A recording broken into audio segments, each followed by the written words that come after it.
शुरू। आज मैं आपको सर्कल्स यानी कि वृत्त के बारे में बताऊंगी।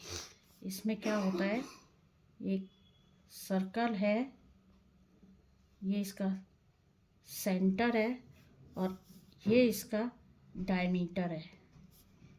ए बी इसका सेंटर हो गया, A B diameter, A B का हाफ यानी A O equal to O B radius यानी त्रिज्या हो गई। ठीक है, अब इसका परिधि यानी सरकमफ्रेंस क्या होती है, 2 पाई आर। एरिया यानी क्षेत्रफल क्या होता है, पाई आर स्क्वायर। अब हमने पिछली क्लासेस में पढ़ा था कि अगर कोई भी सर्कल होता है और उसको एक जीवा,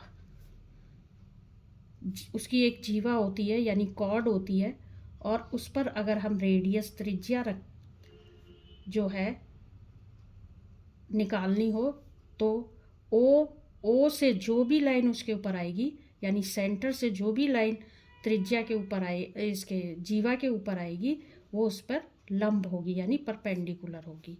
तो हम इस पाइथागोरस थ्योरम यूज़ करके इसकी त्रिज्या निकाल सकते हैं यानी रेडियस निकाल सकते हैं।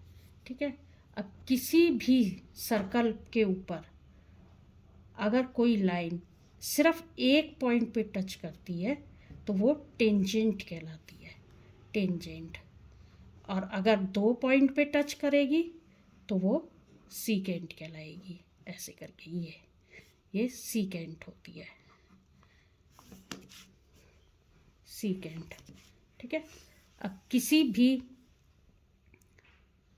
सर्कल की अगर टेंजेंट है और उसे अगर सेंटर से ज्वाइन कर दिया जाए तो ये जो रेडियस होता है ये हमेशा इसके ऊपर परपेंडिकुलर होता है यानी 90 डिग्री का एंगल बनाता है। और इससे हम पाइथागोरस थ्योरम यूज़ करके डिस्टेंस निकाल सकते हैं कि कितने डिस्टेंस से वो टेंजेंट ड्रॉ की गई। टेंजेंट भी निकाल सकते हैं, रेडियस भी निकाल सकते हैं और लेंथ ऑफ द टेंजेंट भी निकाल सकते हैं। यानी किसी वृत्त की स्पर्श रेखा की लंबाई, उसकी त्रिज्या और उसकी दूरी, तीनों चीज़ें निकाल सकते हैं। एक वृत्त के ऊपर, एक सर्कल के ऊपर अगर कोई पॉइंट है तो उससे केवल आप एक टेंजेंट ड्रॉ कर सकते हो। और वृत्त के ऊपर यानी सर्कल के ऊपर इनफाइनाइटली यानी कि अनेक स्पर्श रेखाएं खींची जा सकती हैं। और अगर बाहर कोई एक पॉइंट है तो उससे केवल आप दो समान यानी दो सेम लेंथ की टेंजेंट ड्रॉ कर सकते हो। ठीक है,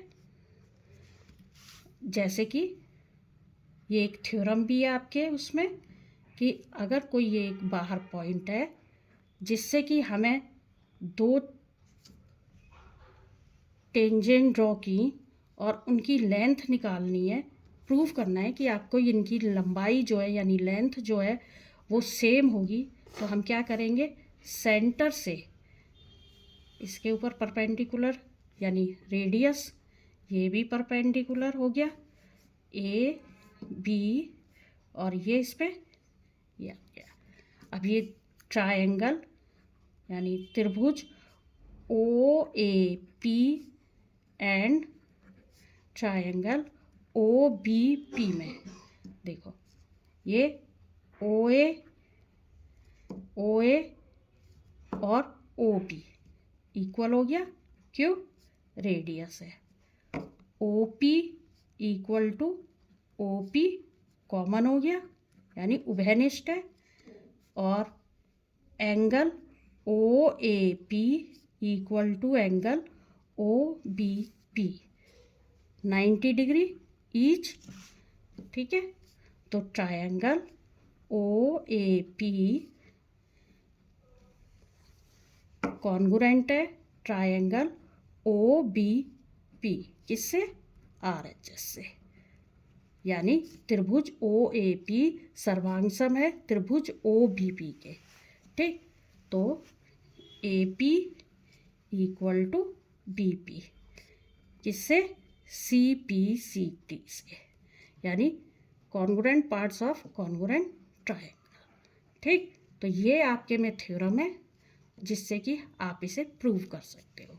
अब एक और बात ध्यान रखनी है आपने, क्या कि अगर कोई भी एक पॉइंट बाहर दे रखा है सर्कल के और उससे आप दो टेंजेंट इक्वल लेंथ की आती हैं, तो हमेशा ये ध्यान रखिए कि ये जो है क्या बन रहा है, देखिए ध्यान से, ये OAPB एक क्वाड्रिलेटरल बन रहा है, यानी चतुर्भुज बन रहा है, जिसमें कि चतुर्भुज के यानी इसके क्वाड्रिलेटरल के सारे एंगल्स का सम कितना होता है? 360। आपको angle A equal to angle B 90 degree है, पता चल गया ना, इसमें 90 डिग्री है, रेडियस परपेंडिकुलर होता है टेंजेंट पॉइंट पे। तो इसके opposite angle O plus angle P, इसका सम कितना होगा? 180 डिग्री, यानी सप्लीमेंट्री। ठीक है, तो ये आपने ध्यान रखना है।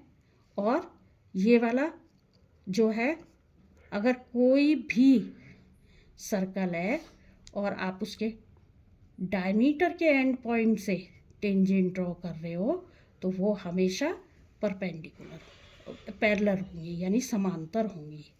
क्यों? क्योंकि देखिए, ये इस पे परपेंडिकुलर है, ये इस पे परपेंडिकुलर है, तो ये एंगल इसके इक्वल हो गया। हम नाम दे देते हैं, angle 1 equal to angle 2, angle 1 equal to angle 2 कितना हुआ? 90 डिग्री। इसी तरह एंगल 3 और 4, एंगल 3 इक्वल टू एंगल 4, तो ये एंगल आप ऐसे लिख सकते हो 90 degree. Angle 1 equal to angle 4, angle 2 equal to angle 3, alternate angles, तो AB पैरेलल CD। ठीक है, अब दूसरी बात आपने ये ध्यान देनी है कि अगर दो कंसंट्रिक सर्कल हों, यानी उनका सेंटर सेम होता है हमेशा, ये सेंटर एक सर्कल बाहर बनेगा ऐसे करके और इसका सेंटर सेम हो गया। अगर हम अंदर वाले की टेंजेंट खींचते हैं तो देखो वो बाहर वाले की हमेशा सीकेंट होती है।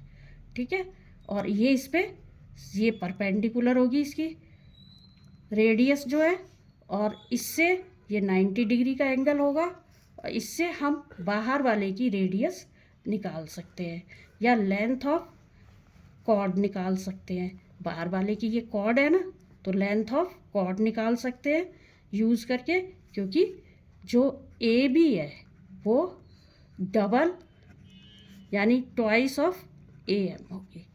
ठीक है, आपने ये बात ध्यान रखनी है। और इसमें बाकी कुछ भी नहीं है, आपने ये 2-3 बातें याद रखनी है हमेशा कि टेंजेंट एक पॉइंट पे टच करती है, सीकेंट 2 पॉइंट पे टच करती है। जिस पॉइंट पे टच करती है उसको टेंजेंट पॉइंट कहते हैं, और टेंजेंट पॉइंट पे रेडियस जो है हमेशा परपेंडिकुलर होता है। एक सर्कल पर एक पॉइंट से सिर्फ एक टेंजेंट ड्रॉ कर सकते हैं।